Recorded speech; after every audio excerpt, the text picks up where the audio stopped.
NCP নেতা হাসনাত আবদুল্লাহর উপরে গাজীপুরের চান্দনা চৌরাস্তায় যে ঘটনাটা গতকালকে সন্ধ্যায় ঘটল, তারপরে অনেক কাণ্ডই ঘটল।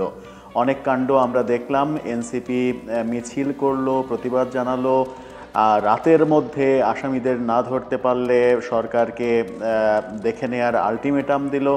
এরকম নানা কর্মকাণ্ডের মধ্যে আমরা রাত অতিবাহিত করেছি। আমরা দেখেছি এক অতি উৎসাহী ছাত্রদল নেতা, তিনি ফেসবুকে হামলাকারীদের পক্ষে পোস্ট দিয়েছেন। তারপরে পুলিশ কি পদক্ষেপ নিল, পুলিশের পক্ষ থেকে কি জানানো হলো, আদতে এই হামলা কেন হলো, কি আলোচনা হচ্ছে চারিদিকে, সেই আলোচনাটাই করবে এই ভিডিওতে। বলছিলাম হাসনাত আবদুল্লাহর উপরে হামলার ঘটনা। হাসনাত আবদুল্লাহর উপরে হামলার ঘটনার পরে আমরা এনসিপিকে মিছিল করতে দেখলাম রাতে।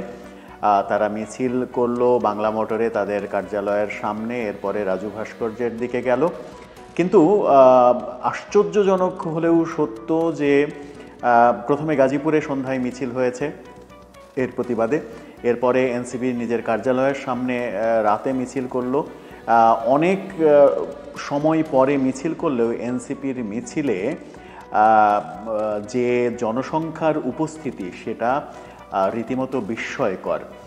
এর আগে রাজু ভাস্কর্যে ডাকলেই রাজুতে আয়, কি হয়েছে রাজুতে আয়, এই কথা বললেই বৈষম্যবিরোধী আন্দোলনের সময় রাজুতে হাজার হাজার ছাত্র জনতার উপস্থিতি দেখা যেত। কিন্তু এবার হাসনাত আবদুল্লাহ আক্রান্ত হওয়ার পরেও সেই পরিস্থিতি আমরা দেখলাম না। মিছিলে খুবই স্বল্প সংখ্যক লোক দেখা গেল এবং বাংলা মোটরের যে মিছিলটা আমরা দেখলাম সেই মিছিলের সম্মুখভাগে বরং সাংবাদিক এবং ইউটিউবারের সংখ্যাই মনে হচ্ছিল যে বেশি।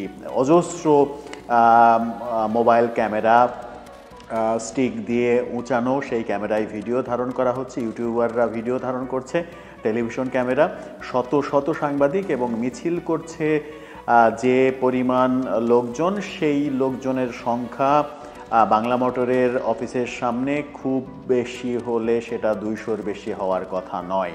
এরকম পরিস্থিতি কেন হলো সেটাও অবাক করার মতো ঘটনা। কারণ এই ছাত্র নেতাদের ডাকে আমরা দেখেছি বৈষম্যবিরোধী আন্দোলনের সময় সাড়া দিতে সবাইকে, হাজার হাজার ছাত্র জনতা জড়ো হয়েছে, যেখানে ডেকেছে সেখানেই জড়ো হয়েছে।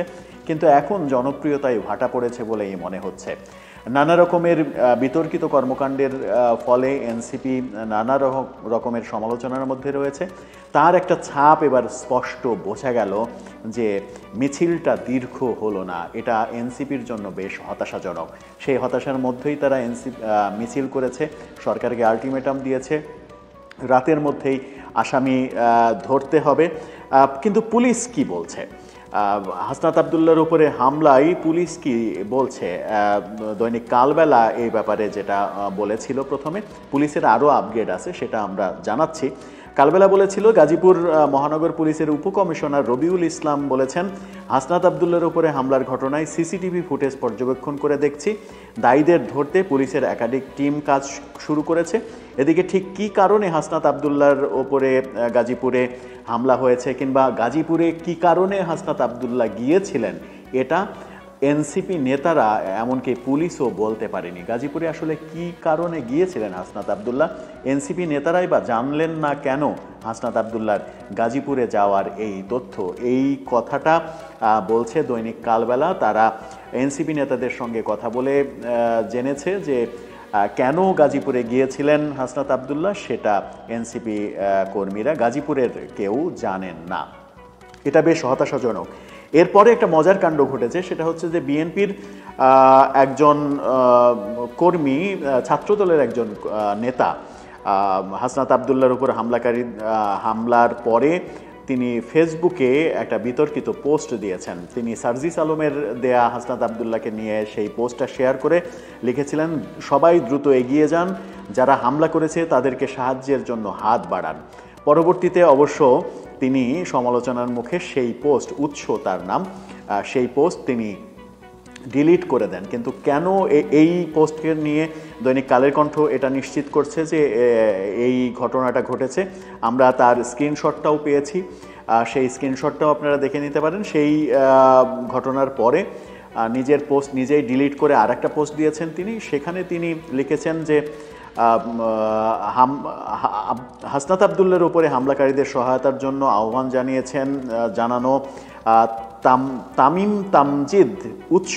তিনি বলেছেন যে হাসনাত আবদুল্লার ওপরে হামলার তথ্য যখন আমার সামনে আসে তখন আমি সেটা নিয়ে পোস্ট করার জন্য রিফাত রশিদের প্রোফাইলে যাই হাসনাতের উপরে হামলার পরবর্তী কোনো ভিডিও বা ছবির জন্য। হঠাৎ করে খেয়াল করলাম রিফাত রশিদের প্রোফাইলে পোস্টটা আর দেখা যাচ্ছে না। অতঃপর হামলার নিউজটাকে ভ্রান্ত ভেবে আমি ট্রল করে পোস্ট দিয়েছিলাম। পরবর্তীতে যখন হামলার সত্যতা পাই তখন আমি দ্রুততম সময়ের মধ্যে তা ডিলিট করে পরে তিনি বলেছেন যে আমি এই ঘটনার জন্য ক্ষমা চাই।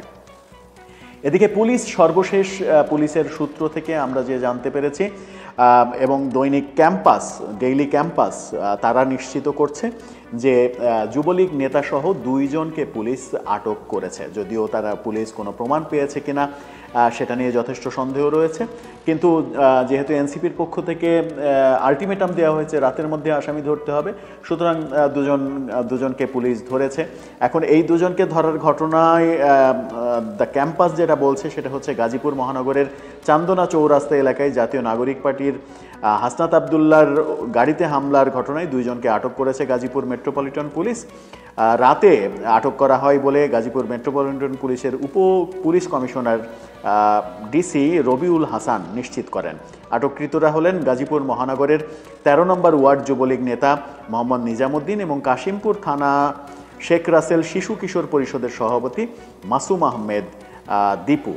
ডিসি রবিউল জানান যে সন্ধ্যায় চান্দনা চৌরাস্তা এলাকায় মোটরসাইকেল যোগে দুর্বৃত্তরা এসে পেছন থেকে এনসিপি নেতা হাসনাতের গাড়িতে হামলা চালায়। এতে গাড়ির কাঁচ ভেঙে যায়। চালকের ভাষ্যমতে হামলাটি ছিল সুপরিকল্পিত। পুলিশ এই সুপরিকল্পিত বলছে, কিন্তু পুলিশ যাদেরকে গ্রেপ্তার করেছে তাদের এর সঙ্গে সম্পৃক্ততা আছে কিনা তার কোনো প্রমাণ গণমাধ্যমে হাজির করতে পারেনি। এই পুলিশই সন্ধ্যায় জানিয়েছিল যে তদন্ত চলছে, সিসিটিভি ফুটেজ থাকলে সেগুলো চেক করা হবে, চেক করে জানানো হবে। কিন্তু আমরা তার পরবর্তীতেই দেখলাম 2 জনকে গ্রেপ্তার করা হলো। এই ঘটনা যেন আবার কোনো জজমিয়া নাটক না হয় সেই প্রত্যাশা সকলেরই থাকবে, কারণ আমরা বাংলাদেশের জজমিয়া নাটক দেখতে অভ্যস্ত। যেহেতু এনসিপি থেকে বলা হয়েছে, আলটিমেটাম দেওয়া হয়েছে রাতের মধ্যে ধরতে হবে, সেহেতু যেনতেনভাবে কাউকে ফাঁসিয়ে দিয়ে পুলিশ দায়সারা কাজ যেন না করে সেই ব্যাপারে সচেতন থাকতে হবে, কারণ আমরা কোনোভাবেই এত বড় একটা ঘটনাতে জজমিয়া নাটক দেখতে চাই না। ছাত্র দলের যে নেতা উৎস যিনি ফেসবুকে এরকম পোস্ট দিয়েছেন তাকে গ্রেপ্তার করার কোনো ঘটনা আমরা শুনিনি কিংবা দেখিনি। তিনি ক্ষমা চেয়েছেন, তাকে গ্রেপ্তার করার কোনো কারণও হয়তো থাকতে পারে না, কিন্তু ছাত্রলীগ এবং যুবলীগ তাদেরকে গ্রেপ্তার করা হলো। অর্থাৎ হাসনাত আবদুল্লার উপরে ঘটনা মানেই এটা ছাত্রলীগের কাজ, এটা আওয়ামী লীগের কাজ, এটা ধরে নিয়েই হয়তো পুলিশ সেই পথে এগিয়েছে। যদি ধরে নিয়ে এগোয় তাহলে তদন্ত কার্যক্রম ব্যাহত হতে পারে। সঠিক তদন্ত করে সঠিক মানুষকে বের করে তাকে শাস্তির মুখোমুখি করা হবে, এটাই সকলের প্রত্যাশা। কিন্তু হাসনাত আবদুল্লার এই হামলাকে নিয়ে নানা রকমের আলোচনা চলছে। অনেকে সামাজিক যোগাযোগ মাধ্যমে তার যারা বিরোধী পক্ষ তারা লেখালেখি করছেন যে করিডোর নিয়ে সরকার যে বিব্রতকর পরিস্থিতিতে রয়েছে সেই ব্যাপারটা মানুষ যেন ভুলে যায়, সেই কারণে হাসনাত আবদুল্লাহ এরকম একটা নাটক সাজিয়েছেন, এই নাটক করেছেন। আবার বলছেন যে নিজেদের রাজনীতি যখন বিতর্কের মুখে, এনসিপির রাজনৈতিক অবস্থা খুবই খারাপ, তখন সেই বিতর্কগুলোকে পেছনে ফেলার জন্য এরকম একটা নাটক সাজানো হয়েছে যে তাদের উপরে হামলা হচ্ছে এবং এই হামলাকে কেন্দ্র করে যেন আওয়ামী লীগ এবং তার অঙ্গ সংগঠন সবাইকে নিষিদ্ধ করাটা সহজ হয়। এরকম নানা আলোচনা আমরা শুনছি, কিন্তু কোনো আলোচনায় আসলে দৃষ্টিপাত করতে চাই না। একটা দিকেই দৃষ্টিপাত করতে চাই, সেটা হচ্ছে যে পুলিশ সঠিক তদন্তের মাধ্যমে খুঁজে বের করবে যে এই হামলার নেপথ্যে কি আছে, আসলে রহস্যটা কি। পেছনে যত গূঢ় রহস্যই থাকুক না কেন, সহজ ব্যাপার হলে তো খুবই সহজ, কিন্তু পেছনে যদি কোনো রাজনীতি থাকে, কোনো অপরাজনীতি থাকে, সেটাও সাহসিকতার সাথে পুলিশ বের করবে এবং জনগণকে পুলিশ জানাবে যে ঘটনার পেছনে মূলত তথ্য প্রমাণ সহ এই হলো পেছনের ঘটনা, এবং সেই প্রত্যাশাতেই আমরা রয়েছি। সেটা পুলিশ পূরণ করবে। পুলিশের বিরুদ্ধে বহু অভিযোগ বৈষম্য বিরোধী ছাত্র আন্দোলনের সময় থেকেই পুলিশকে আমরা নানাভাবে আক্রান্ত হতে দেখেছি, কিন্তু পুলিশ সেই সমালোচনার ঊর্ধ্বে এসে এখন সঠিকভাবে কাজ করবে সেই প্রত্যাশায় ব্যক্ত করা ছাড়া আমাদের আসলে করার কিছু নেই। দর্শক, আপনার কি মনে হয় সব শেষ যে আপডেট আমরা জানালাম এবং যে বিশ্লেষণ করার চেষ্টা করলাম সেখানে